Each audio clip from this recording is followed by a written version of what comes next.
Good morning. आज सकाळ आपण मानक पई सबुठु बड़ खबर। तेबे बीजेडी जारी करिछि निर्वाचनी इस्ताहार 100 यूनिट जाय मिलिबो मागणा बिजुली। पुणी बीजेडी सरकार आसिले लोके पाइबे बिजुली देवरु मुक्ति। युवा शक्ति पई आसिबो स्वतंत्र बजेट। सृष्टि हेबो 2 लाख सरकारी चाकरी। मिशन शक्ति महिलांक पई बड़ घोषणा। बिना सुधरे 15 लाख टंका जाय मिलिबो ऋण। बीएसकेवाई कार्ड रो परिसर वृद्धि करा जिवो। बीजेडी निर्वाचनी इस्ताहार घोषणा होइछि 100 यूनिट मागणा बिजुली। बीजेडी क्षमता को फेरिले बिजुली देवरु मुक्ति पाइबे राज्यर जनसाधारण। 100 यूनिट पर्यंत बिजुली व्यवहार करुथिबा परिवार को कोनोसी देय देबाकू पड़िबो नाही। 150 यूनिट जाए बिजुली व्यवहार करुथिबा परिवार को 50 यूनिट पई रिहाती मिलिबो।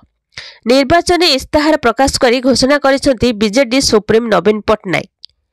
सेहिपरि बीजेडी इस्ताहार रे युववर्गक पई खुशी खबर। दल जारी करिथिबा निर्वाचनी इस्ताहार युववर्गक पई बड़ घोषणा करा जायछि। युवा शक्ति पई आसीबो स्वतंत्र बजेट। एथि पई खर्च हेबो 1 लाख कोटी टंका। आगामी 10 वर्ष पई एही बजेट हेबो। एथि सह सरकार लागू करिबे नुआ छात्रवृत्ति, जेउथि पई वर्षकु छात्री को 14,000 टंका एवं छात्रन को 12,000 टंका दिया जिवो।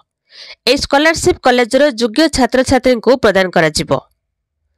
मिशन शक्तिर महिला को बिना सुधरे 15 लाख टंका जाय मिलिबो ऋण। निर्वाचनी इस्ताहार रे मिशन शक्ति महिला पई बड़ घोषणा करिछि बीजेडी।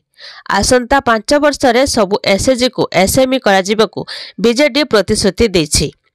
एथिसह आगामी 10 वर्ष रे स्वयं सहायक गोष्ठी को 50,000 कोटी रो सरकारी व्यवसाय दियाजिबो बोली नवीन पटनायक निज इस्ताहार पत्र रे घोषणा करछंती। बीएसकेवाई रो कार्ड रो परिसर वृद्धि करा जिवो। बीजेडी जारी करिथिबा तार घोषणा पत्र रे बीएसकेवाई कार्ड को नै एक बड़ घोषणा करा जायछि। एई बीएसकेवाई कार्ड रो परिसर वृद्धि करा जिवो। पर्यायक्रमे समस्त बीएसकेवाई कार्ड रो सुविधा पाइ परबे बोली मुख्यमंत्री घोषणा पत्र रे कहिसंती।